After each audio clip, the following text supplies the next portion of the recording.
Today on Read the Bible in Lockdown, we've got a parable that has been really personally confronting to me as Jesus speaks into a really tender area, the area of our wealth. Let's have a look at the parable of the rich fool. Luke chapter 12, why don't you open up there and we'll read from verse 13. Someone in the crowd said to him, "Teacher, tell my brother to divide the inheritance with me." Jesus replied, "Man, who appointed me a judge or an arbiter between you?" Then he said to them, "Watch out. Be on your guard against all kinds of greed.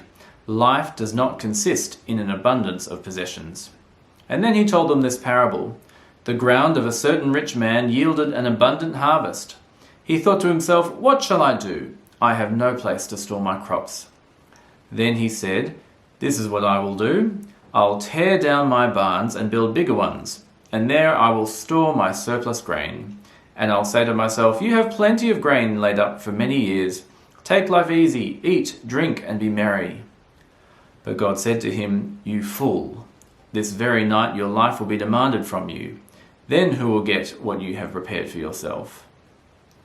This is how it will be with whoever stores up things for themselves, but is not rich towards God." So the context of our parable for today is a conversation between Jesus and another man, where the other man says to him, "Teacher, tell my brother to divide the inheritance with me." So he knows what he wants. He's not going to Jesus to say, "Hey, could you arbitrate in this dispute?" No, he knows what he wants. He knows what he thinks the outcome should be, and he's demanding it of Jesus. Well, of course, Jesus sees right through him into his greedy heart and gives him a warning. Or he gives the crowd a warning, using him as an example. Verse 15, then he said to them, "Watch out, be on your guard against all kinds of greed. Life does not consist in an abundance of possessions."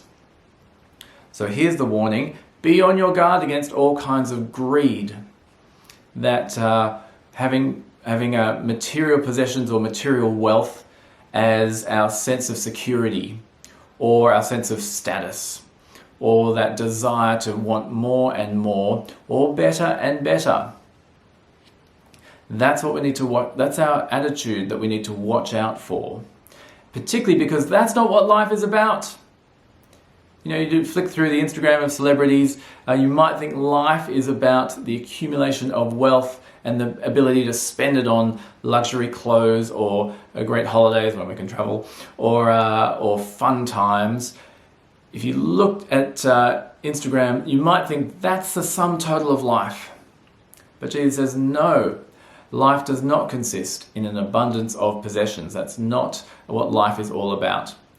Whoever has the most toys doesn't win. So let's now turn to the parable and see how it plays out. There is a rich man, so he's already rich. It's not like he's gone from rags to riches. He's already rich. And then the ground yields an abundant harvest. So it doesn't say that he's worked particularly hard or done anything particularly special. There's just a bumper crop this year. And that's a little hint that all our wealth, all our ability to buy possessions and to have security with money, all of it comes from God. All of it it's a gift from God. And then he has a dilemma. He's got this big harvest. What shall he do? Well, it's very interesting what he does and what he doesn't do. What he does is look to himself. Lots of I language comes up in the parable when he talks about himself. He thinks, okay, what's going to be best for me with this harvest? Doesn't think of other people. Doesn't think about God.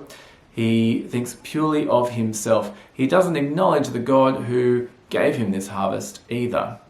And so as the parable goes on, he builds bigger barns to store his harvest, to store his wealth. And he says, "Oh, look, I've got plenty to live on now. I'm going to eat, drink, and be merry." Again, thinking that that's the sum total of life, to eat, drink, and enjoy yourself. Now, that sounds wonderful, doesn't it? But life is more than that. That's not what life is all about. We can have times of enjoyment, good food, merriment, and good drink, but that's not what life is ultimately about. And we'll see this as God shows him up that life is not all about that, because his life is demanded of him. And then what happens to all his possessions? He doesn't keep them. Have a look at how Jesus concludes the parable. Verse 21, "This is how it will be with whoever stores up things for themselves, but is not rich towards God."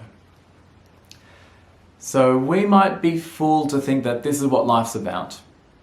The abundance of possessions, the newest technology, the latest fashion, the extension of the house, or just the ability to spend money on what we want, or to feel safe in times of crisis. That's not what life's about, because ultimately life will be taken from us. Because all life and all wealth is a gift from God. It's not our right, it's a gift from God. And whatever God has given us, He gives it to us so that we may be good stewards of it. We're to be good stewards of our wealth that God has lent us. And through the rest of the Bible we can see being a good steward means to use our wealth for being generous to others, for giving to gospel ministry, and for the provision of our family. And so that's how we're to use our wealth wisely. It's not all for the accumulation of possessions. And if we live like that, then we won't be. If we live with our wealth just for ourselves, God will show us up when our life is demanded of us, and that day will come. And then what have we got to show for ourselves? We won't have our possessions with us. So for us in our part of Sydney, we've got a whole range of wealth in our church, from people just getting by to people who've got plenty to live off. What's this saying to us? Well, it's saying, don't be a fool like this man in the parable here.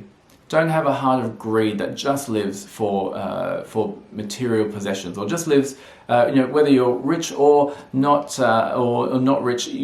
It's that desire to live with, desire to have that little bit more. If I just have a little bit more, then I'll be happy. Then I'll be content.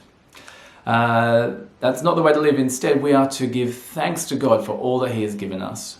We are to acknowledge God that He is the giver of life and wealth and all that we have. And we are to be rich towards God. Praise Him for what He has given us. Thank Him for that. And be generous with what He has given us. So maybe should be, we could act on this even today. Be generous to people who are in need. Maybe give to the appeal for Greenacre to have food be sent to people in need in that area of southwest Sydney. Be generous to people who you know who are in need, and not hold tightly to the things that you own. Not always seek the next best thing, but seek the next best thing in your relationship with God and your generosity towards others. And maybe spend some time thinking about what that might look like for you today and ongoingly.